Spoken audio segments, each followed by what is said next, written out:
이 단원에서는 신과 세속주의에 대해 논의하고자 한다. 신을 믿는 사람들은 신이 존재하는지 묻는 질문에 우주의 불가능한 신비와 인간 이해력의 한계에 관한 이야기부터 이야기한다.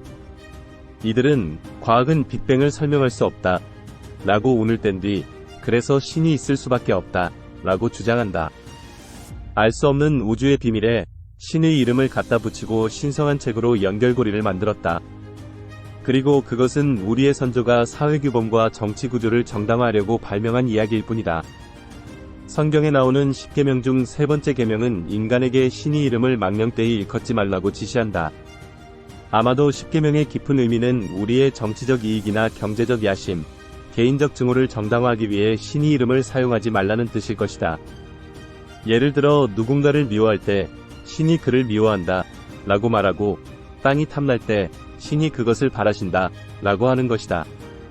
따라서 성경의 법률들은 수천 년 동안 사회 질서를 확립하고 유지하는 데에는 확실히 큰 도움이 됐다. 하지만 바로 그 점에서 법률들도 세속 국가와 재해법률과 근본적으로 다르지 않다. 어떤 사람들에게는 증오와 편협한 광신을 낳는 종교가 다른 사람들에게는 사랑과 연민을 불러일으킨다. 실제 한 목사는 성소수자들의 어려운 처지를 알게 되었고 종교와 동성애 위원회를 조직했다. 여기에는 동성애 활동가들 외에 여러 종교들의 목사들도 참여했다. 이 위원회 내의 목사와 이를 따르는 성직자들은 성경이 동성애를 금한다는 사실을 알고 있었지만 성경에 나오는 말보다 그리스도가 말한 연민의 정신을 섬기는 것이 더 중요하다고 생각했다. 신이 우리에게 어진 마음을 불러일으킬 수 있다 해도 종교적 믿음이 도덕적 행동의 필수 조건은 아니다. 모든 사회에 도덕은 존재한다. 도덕의 의미는 신이 명령을 따르는 것이 아닌 고통을 줄이는 것이다. 따라서 도덕적으로 행동하기 위해 어떤 신화나 이야기를 믿을 필요는 없다. 고통을 깊이 헤아리는 능력을 기르기만 하면 된다. 어떤 행동이 어떻게 해서 자신이나 남에게 불필요한 고통을 낳는지 진정으로 이해한다면 자연스럽게 그 행동을 멀리할 것이다. 그럼에도 사람들이 살인과 강간, 물건을 훔치는 것은 그런 행동이 초래하는 불행을 피상적으로만 이해하기 때문이다. 그런 사람은 자신의 행동이 타인에게 미치는 영향이나 자신에게 미치는 장기적인 영향을 신경 쓰지 않는다. 모든 인간은 어떤 신이 명하지 않는 이상 타인의 불행에 신경 쓸까? 이에 대한 분명한 답은 인간은 사회적 동물이며 자신의 행복도 남들과의 관계에 아주 많이 의존한다는 것이다. 행복해지고 싶은 마음이 있다면 공동체 구성원에게 관심을 가져야 한다. 그렇다면 이방인은 어떨까? 이방인을 살해하여 나 자신과 우리 부족을 부유하게 할 수 있지만 장기적으로 볼 때 그런 행동은 역효과를 불러일으킨다. 낯선 사람이 수시로 강도나 살해를 당하는 사회에서는 누구도 살고 싶지 않을 뿐더러 끊임없는 위험 속에서 지내야 한다. 세속적인 이론가들은 이와 같은 논리로 남이 내게 하지 않았으면 하는 일을 남에게 하지 말라 라는 황금률을 정당화했다. 신을 믿는 것이 마음속 분노를 누르는데 도움이 될 수 있다. 이런 식으로 종교적 믿음은 세상의 평화와 조화에 막대한 기여를 해왔다. 하지만 불행히도 똑같은 종교적 믿음이 다른 사람에게는 분노를 키우고 그들의 분노를 정당화한다. 따라서 어떤 신도 믿지 않는 것 역시 우리가 선택할 수 있는 사항이며 도덕적인 삶을 살기 위해 굳이 신의 이름을 불러드릴 필요는 없다. 세속주의만으로 우리는 우리에게 필요한 가치를 얻을 수 있다. 세속주의는 가끔 종교의 부정으로 규정되기도 한다.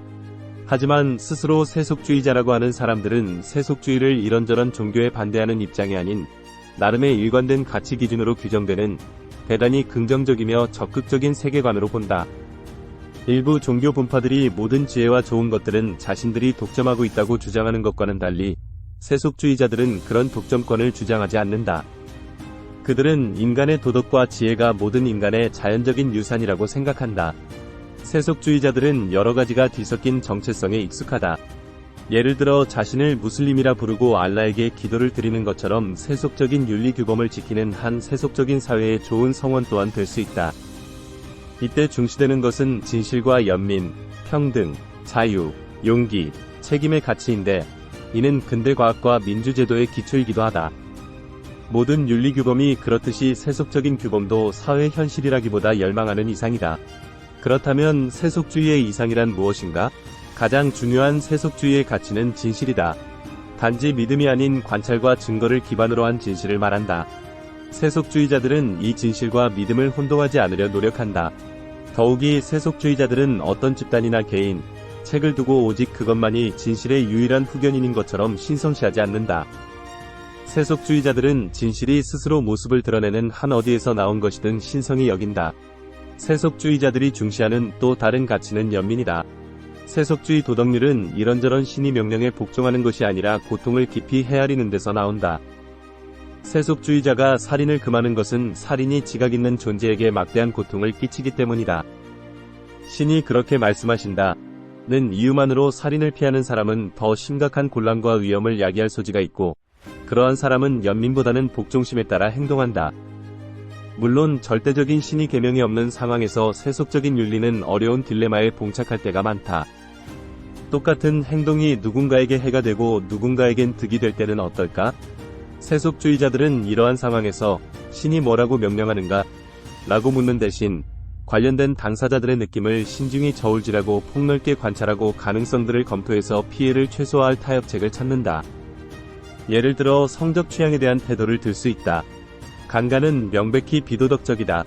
어떤 신의 계명을 어겨서가 아닌 사람에게 고통을 주기 때문이다. 반면에 동성애는 아무에게도 고통을 주지 않기에 금할 이유가 없다. 수가는 아무에게도 고통을 주지 않지만 건강한 관계에는 감정적인 차원과 지적인 차원뿐만 아니라 영적인 깊이까지 필요하다고 본다. 결혼은 인간의 행복 증진을 위한 제도로 보기에 영적인 깊이가 없으면 불만스럽고 외로울 뿐만 아니라 정신도 더 성장하지 못한다. 또 근친관계는 심리학자들의 연구 결과를 통해 판단했다. 세속주의자가 과학적 진실을 중시하는 것도 이런 이유이다. 지적 호기심을 충족하기 위해서가 아니라 세상의 고통을 줄이는 최선의 방법을 알기 위해서이다.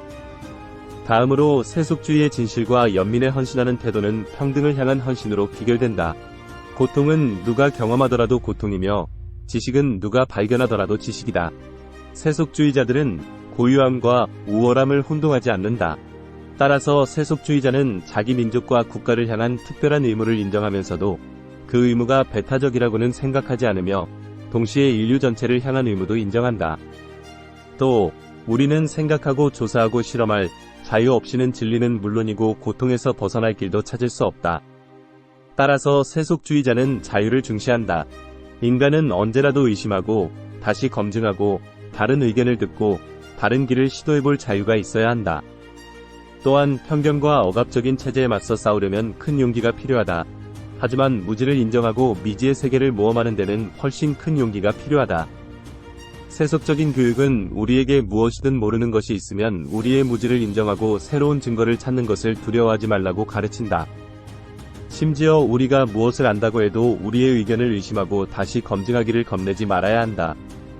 마지막으로 세속주의자들은 책임을 소중하게 여긴다. 세속주의자는 어떤 상위의 힘이 있어서 세상을 돌보고 사악한 자를 벌하며 의로운 자에게 보상한다고 믿지 않는다. 따라서 피와 살로 된 우리 인간이 행하는 모든 것에 전적으로 책임져야 한다. 세상이 온통 비참한 상태에 있다면 해법을 찾는 것은 우리의 의무이다.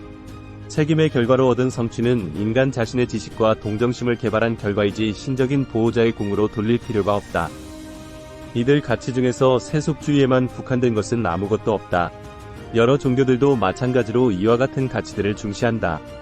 결론적으로 세속적인 사회와 제도는 기꺼이 이런 상호 관련성을 인정하고 유대교를 믿는 유대인이나 기독교인 등 모두를 포용한다.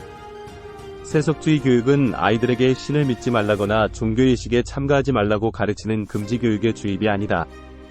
오히려 세속주의 교육은 아이들에게 진실과 믿음을 분별하고 고통을 느낄 줄 아는 모든 존재를 위한 동정심을 개발하며 지구에 서식하는 모든 생물의 지혜와 경험을 이해하고 미지의 것을 두려워하지 않고 자유롭게 사고하며 자신의 행동과 세계 전체에 책임을 지도록 가르친다.